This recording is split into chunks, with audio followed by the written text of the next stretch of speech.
Good morning, everyone. I have to say, I am so impressed by everything that I've heard this morning and so excited. When I think about, you heard 20 years of experience in government, and I think about when I started my government service 20 years ago, we were, the individual I was working for was running on a platform of making sure that there was a fax machine in every office. So to hear drones and data being used around the Postal Service and just everything else we've heard this morning, it's just fantastic. So I'm going to ask you to do me a favor, and I want you to put on your citizen hat for the next 10 minutes or so. And, we all wear a lot of hats. Let me see where we are. There we go. We all wear a lot of hats every day. It's our parent hat, our worker hat, our caretaker hat, as Chris said, our pet owner hat. But for today and for the next few minutes, I want to take off our government expert hat and really think about wearing our citizen hat. As my colleague Chris discussed earlier, NIC has been in the business of delivering digital government services for over 25 years. And as you can imagine, with our focus on that delivery of service, it really requires us to talk to that end user, the citizen, the business, the individual needing the service from government. Based on our extensive research from focus group and surveys and user tests, customer service, we've started to see in the past few years feedback and a pattern of responses when we ask citizens how they feel about their digital experience with government. The words aren't great. It's anxious, it's stressed, time crunched, and confused. And that really led us to try to figure out why and where is this energy coming from. There are common concerns that arise regularly. First, everybody feels like government is confusing. Even with all the progress that's being made about putting digital services online and moving things, the layers are still there. There's federal, state, local government, and the complexity grows as your citizen life expands. And then there's the government structure, just as we know it. I mean, think about it. Remember, your citizen hat is on right now, and so you don't know how your agency works. But if you own a business, it requires several touch points. Where do you go? Federal, state, local? Which agency, which department? And what if you own property? You have to figure out which state it's in, how that works. What if you move? What if you've inherited information or things that you need to take care of for your elderly parents? We did a group recently, and one of the individuals, this was in Pennsylvania, said, "I feel like I'm on the cusp of always being in trouble." In other words, the responsibility is on me to make sure that I'm getting done what needs to be done, but I'm always a little bit worried that I might be forgetting something. So for a citizen, making sense of the way that government is and keeping track of what they have to do feels like a big scavenger hunt. Digital government has so far just mirrored the processes for the most part that were already in place. We have an app for this, a service for that, and they're all great services. I can't say that they're not because we've been working with them for 25 years, and I know in the federal space those solutions that have been being put out are helping to make the process easier. But if you don't figure it out, if you don't figure out which service or solution you need, you're back to that quote that we talked about before, on the cusp of feeling like you're going to be in trouble at all times. So we started thinking about there's got to be a better way. Technology is evolving, technology is changing, the adoption is growing. How can we take this process and say goodbye to that government scavenger hunt? So we use technology to simplify. We need to look at how government information is presented and yet still allow the citizen to take care of their essential government transactions. So it's that nice balance between government continuing to be the holder and the provider of the information, and the citizen being able to take control of their experience. The solution that we've introduced most recently is called Gov2Go. It's the first personal assistance for government.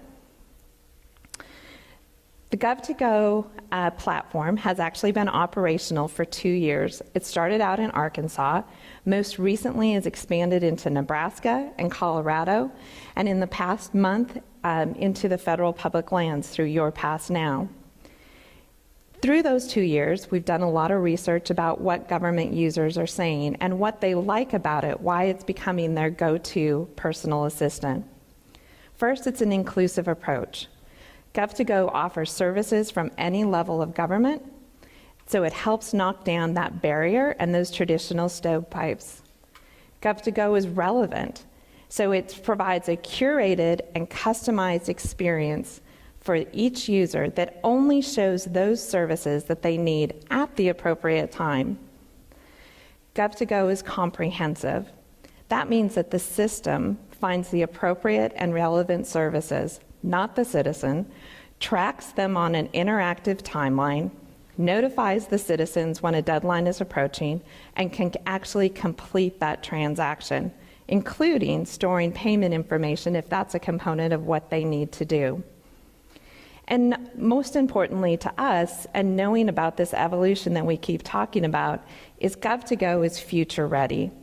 It's designed to help government and keep pace with technology. The platform is flexible and it works on any device. And it doesn't matter if that device changes with an Apple announcement or a new technology that gets discovered 6 months out. So I've been telling you a lot about Gov2Go, and Chris even hinted at it about an hour ago. So I wanted to share with you a video to really show you what Gov2Go is. Getting started with Gov2Go is fast and easy.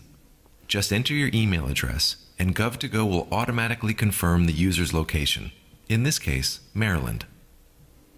Gov2Go then asks a few simple questions to understand which services and content to display, including a zip code, which shows this user is located in Baltimore.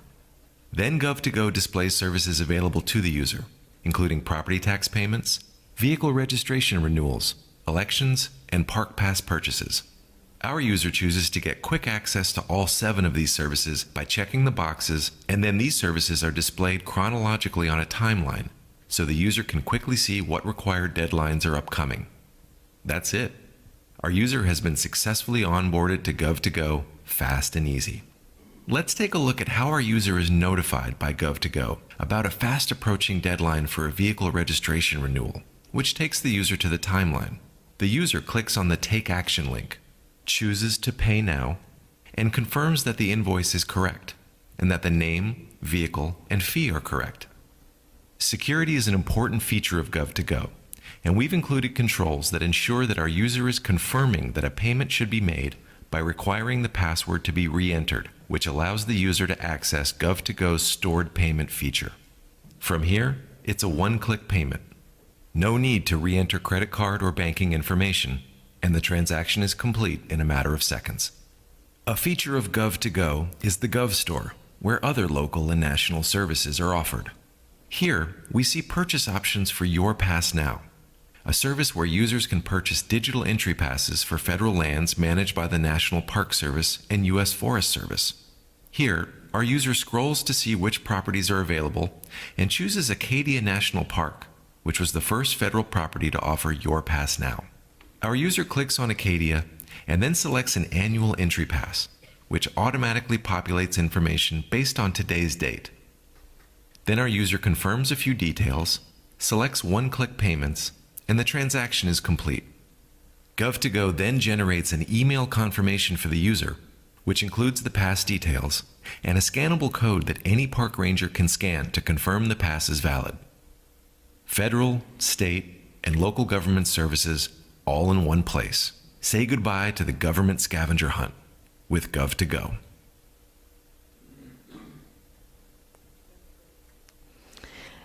You know, I think that in closing, and just thinking about where Gov2Go can be and what it can mean to federal, state, and local agencies, I want to come back to a couple of reasons why we're seeing that Gov2Go has been successful, and we continue to believe that it will be a government personal assistant that helps folks figure out that scavenger hunt. First, it's citizen-centric. You know, I talked about at the beginning thinking about fax machines and delivery of services and how that evolution has continued to evolve over the last 25 years. But if you think about what makes a government service most reliable and one that wants to be used, it's when it is citizen-centric. This solution was designed to eliminate that anxiety, that stress, the confusion by providing personalized, timely, and relevant government interactions. It's easy to adopt. The Gov2Go platform leverages an independent technology layer that resides on top of existing government IT systems. It doesn't require complex system integration, and we can implement it rapidly through our SaaS delivery model. And finally, Gov2Go is not a white paper or an idea or something that we're trying to figure out. It's a proven solution that's been in production for over 2 years and is live in 3 states, and as you saw now, in our federal public lands. It has over 400,000 users that are using it today. Gov2Go works. It's award-winning. It's a platform that continues to grow rapidly. So now we have to go back to putting on our government hat.